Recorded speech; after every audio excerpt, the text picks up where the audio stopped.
Welcome back to News Geelong as we continue with the pulsating world of Geelong sport and our very own Ian Nichols. Thanks, Rawlo. I'm standing right in front of the cabinet where the Premiership Cup should be. It's touring at the moment, and I can tell you, Geelong supporters and AFL fans, that after a long career spanning 14 years, Brad Ottens, the veteran Geelong ruckman, has decided to retire. He had 7 years with Richmond and 7 very good years with Geelong. That's how he described it. But he told us exactly why he's stepping down from senior football right now.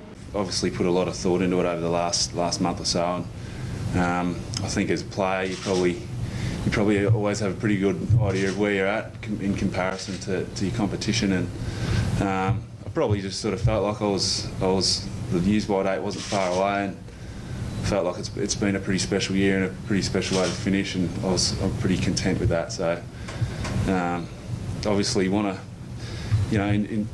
I've really enjoyed this last year in the way that my footy's gone, but at the same time was pretty conscious of wanting to wind it all up the right way, and just felt like this was the perfect opportunity to do that. So yeah, as I said, put a lot of thought into it, and made it sort of took a long time and spoken to a lot of people, and whose opinions I've really valued over the years, and worked out that this was the best thing for me and the footy club and my teammates and all that sort of thing. So yeah, that's probably the reason behind it all.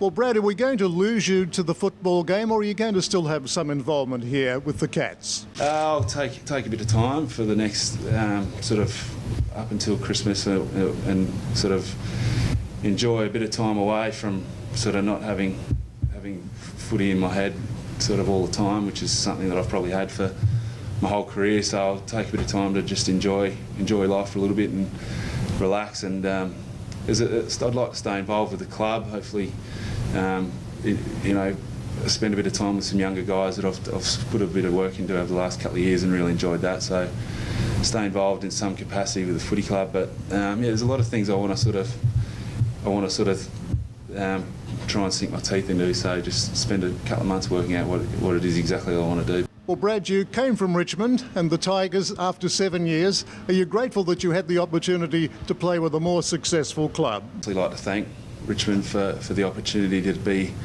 have been able to be part of such a proud and sort of passionate, and one of the bigger Melbourne clubs. I consider them to be one of the strong Melbourne historic sort of passionate clubs, and obviously didn't have a huge amount of success, but played in a final series in 2001 and saw how passionate and proud supporting the Tiger Army can be, and I was pretty lucky to have been able to experience that, and look forward to seeing them hopefully get some success, because it's they're a proud club, and I'd be an interested supporter to see them hopefully have some well-deserved success. Well, thanks for that, Brad. And now we're going to take a look at the feature races from last week's great meeting out of the Geelong Greyhound Racing Club.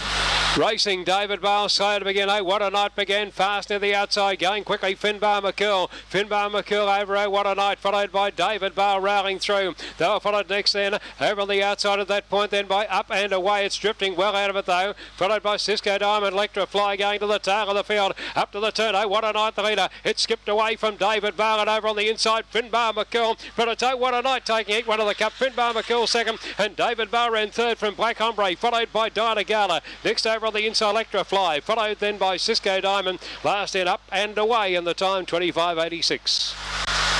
Racing, and slow to move out there, King of Zach off the outside. Jumping well there was Alan Lennox out wide. Punching through on the inside, Flash Drive to join it. Followed further back then further back in the race there would have been Bucker Norris, who's third. They were followed over on the inside by Electra Grondel, then came Alan Elroy. Followed further back by Star Diamond, going to the tail as King of Zach. It's Flash Drive into the straight, has got a nice break from wide out there. Came Alan Lennox. Flash Drive though, Flash Drive won it.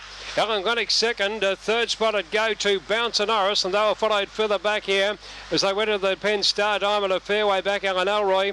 Racing, Dynatron a little bit slow but goes forward after the start. Jumping pretty well, Katsitas. Dynatron lead Katsitas. Punching through on the centre there up towards the lead would have been Itzmatic. As they swing off the back straight about 4 lengths away then came Yuriko Bale. Getting up on the inside there came Mungo Man. And well out of it towards the toe would have been Ed Pacino. And Auto American is last into the straight where it's Dynatron the leader shooting clear. And Dynatron down to the line's a big winner by about 8 lengths. Second spot on the race go to Yuriko Bale. Mungo Man ran third, followed by Ed Pacino.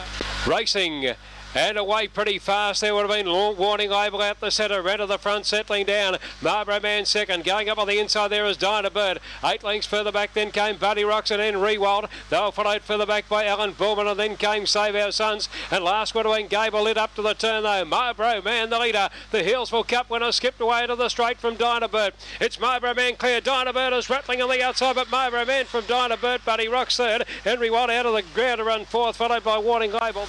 Racing slow to move out there would have been Electric Express on the inside and showing speed out the centre there. Mystic Apple punching through on the inside. Peggy May and Stagger a handy. Mystic Apple wide. They were followed further back then by Electric Express and they were followed further back then Tonelli, Bale, Allen Lawson going out to the tail of the field. This Cheese Souffle up to the turn. Peggy May narrowly. Stagger coming at it on the outside followed by Mystic Apple down the centre. Here's the go. It's Stagger. Mystic Apple coming at it on the outside. Stagger from Mystic Apple and Tonelli Bale got up for third I'd say from Peggy May followed wide out Cheese Souffle. They were followed then by Hutmaker and Electric Express would have been one of the last there. Alan Lawson a fair way out of it. Time is 25.98. Last to 6 heats.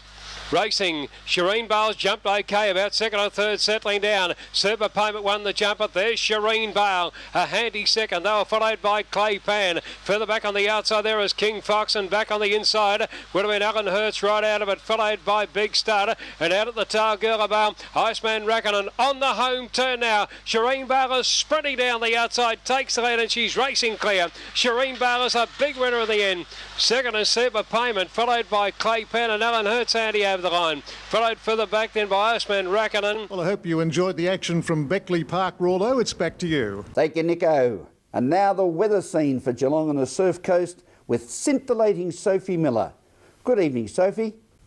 Thank you, Graham, and good evening to all our viewers as we take a look at the expected weather outlook for Geelong and the Surf Coast over the next 6 days. Tomorrow, Thursday, we'll see early morning isolated showers with cloud throughout the remainder of the day and a top of 18. Friday will continue to be partly cloudy with patchy drizzle on the Surf Coast during the morning and a top of 21. Starting off the weekend, Saturday will be sunny with a top of a warm 28. Sunday will be partly cloudy with scattered showers later in the day, a chance of thunderstorms on the Surf Coast from around midday and a top of a hot 33. Monday will start the new week of November being partly cloudy and a top of 22. While Tuesday we'll see a cloudy day with scattered showers later in the day and a top of 24. Today was cloudy with scattered showers and a top of 16. That's the weather outlook for Geelong and the Surf Coast this Wednesday evening. Until Friday, it's back to you, Graham. Thank you for joining us on News Geelong. To Sarah Albin and her beloved Geelong Football Club as the Premiership Cup continues to tour our great city. Take your time and smell the flowers. From all the team at News Geelong, have a pleasant evening and a very good night.